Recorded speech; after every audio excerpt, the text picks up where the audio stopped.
কয়লা খনি নিয়ন্ত্রণমুক্ত করার প্রতিবাদে 9 থেকে 14 আগস্ট পর্যন্ত চলা প্রতিবাদ সপ্তাহে এআইটিইউসি এর সাথে যুক্ত কলিয়ারি মজদুর সভা শুক্রবার পারবেলিয়া কলিয়ারি ইনক্লাইনের সামনে একটি সভার আয়োজন করে এবং কয়লা শিল্পের বেসরকারীকরণের তীব্র বিরোধিতাও করে। অনুষ্ঠানে উপস্থিত ছিলেন সিএমএস সাধারণ সম্পাদক গুরুদাস চক্রবর্তী, কার্যনির্বাহী সভাপতি জিএস ওঝা, কেন্দ্রীয় কমিটির সহ সভাপতি চন্দ্রকিশোর সিং, ইন্দ্রদীপ ধরি, রামশঙ্কর সিং সহ আরও অনেকে। বৈঠকে উপস্থিত সমর্থকরা খোলাখুলিভাবে স্লোগান দেন যে কলিয়ারির বেসরকারীকরণ চলবে না।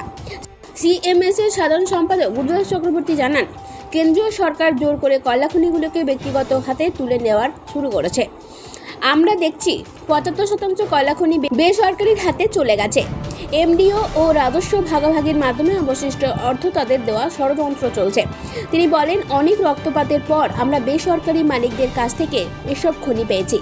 আমাদের মূল উদ্দেশ্য ছিল সরকারি খাতে যেভাবে ইমপ্লিমেন্ট তৈরি করা হয় বেসরকারি খাতে একই রকম হয় না।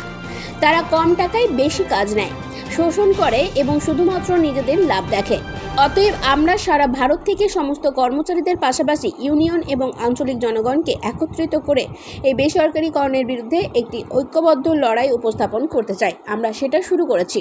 টাকা দিয়ে বেশি কাজ করিয়ে মানুষকে শোষণ করিয়ে ওরা নিজের মুনাফাটা লুটবে, যার জন্য আমরা এই নিজিকরণের বিরুদ্ধে সারা ভারতবর্ষব্যাপী ওয়ার্কারের সাথে সাথে সমস্ত ট্রেড ইউনিয়নকে সঙ্গে নিয়ে এলাকার মানুষকে সঙ্গে নিয়ে একটা ঐক্যবদ্ধ লড়াইয়ের প্রস্তুতি করতে চাইছি। তারই শুরুয়াত all India trade union Congress দিল্লিতে আমার সর্বভারত নেত্রী কমরেড অমরজিৎ কাউর, কমরেড রবীন্দ্র কুমারজির নেতৃত্বে আমরা সিদ্ধান্ত নিয়েছি যে ব্যাপক প্রচার করা দরকার, যে কয়লা খাদানে কী চলছে তার ভবিষ্যৎটা। সেই উদ্দেশ্যে আজকে আমরা 9 তারিখে এখানে এসে 14 তারিখ পর্যন্ত চলবে। আজকে সম্ভবত ধেমোমেনাও হচ্ছে। আচ্ছা, আর এরপর হয়তো কারণ এক এক দিনে এক এক জায়গায় করলে সুবিধা হবে।